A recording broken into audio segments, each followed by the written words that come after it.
decided to tap, as typical process, tap both high-level speaker outputs, sorry, from the, this is an ND2 2021 Bose system, butter amp, and a JL 250 amp from Crutchfield. They sent me this wiring diagram. I can share that if need be, but also bought these for JL.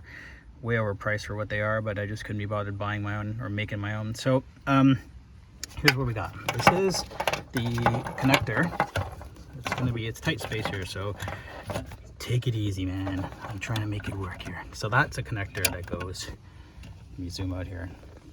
Hang on. That's the connector that goes in the Bose amp, okay? So in terms of wiring, I forget which is left and right, but basically, if you look at these wires carefully, let me try to get in here. I use positive taps here. You've got, this guy here is yellow.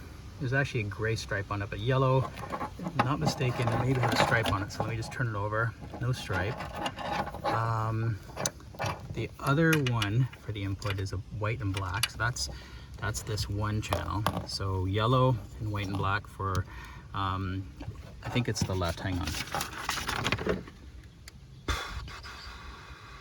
Right channel, left channel, snuck in there. You'll see it's a green, yellow wire with a green stripe is one part of the signal, and then turn it over, I think it's a yellow with a black. You can barely see it in there, but it's the yellow with the black stripe. Here's the other one.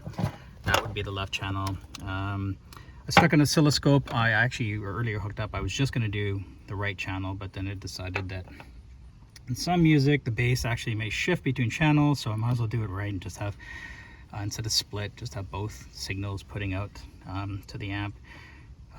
So anyway, I threw an oscilloscope on it, saw a waveform when I turned on the car and played music. The waveform changed and I turned the volume up and down, so I'm pretty sure I got it. Never 100%, but anyway, before I put everything back together, I'm gonna hook this up to the amp, sort of just ad hoc it all in place to make sure it doesn't it works properly before I hook everything up permanently and whatnot. So that's where we're at so far. I'm telling you guys, this has been a pain in the ass to take this car apart. There's a, if you look here, see all this stuff is all taken out, even the cowling underneath. But anyway, show you the wiring. That's going to be the power, the battery, going to a fuse block. I did the sound tube delete, so I ran the wire along there. Again, most people are familiar with how to do this, but you remove this guy, just pull it up, it comes out. And then this guy, there's one push pin on the inside in here, and then it just slides out. So run the wiring, power wire only, by the way, up here. Along the back. Right now it's just sitting there. And then, pardon the bad camera work, but hey, I'm no pro.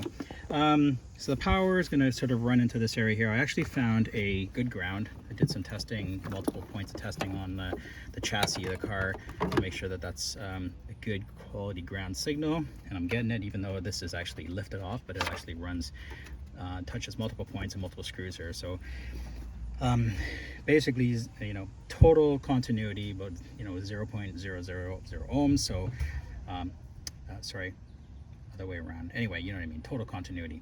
So yeah, we're good.